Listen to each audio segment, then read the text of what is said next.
Welcome to the Slop Farm. Enjoy the video. You start by confirming compatibility and basic readiness. Make sure your iPhone is updated, Bluetooth and Wi-Fi are on, and the watch has charge. Once done, power on the Apple Watch and keep it close to the iPhone. Open the Watch app and tap Start Pairing. Hold the watch zone inside the iPhone camera frame to match the animation. This automated pairing shortcuts manual entry, so focus on alignment. The devices exchange credentials and prepare to transfer your settings. Next, set the practical preferences that shape daily use.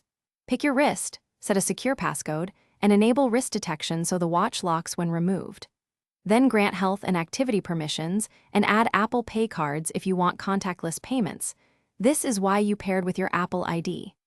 After syncing, customize the watch face and complications to surface the data you use most and install key apps. This makes the device efficient from the first hour.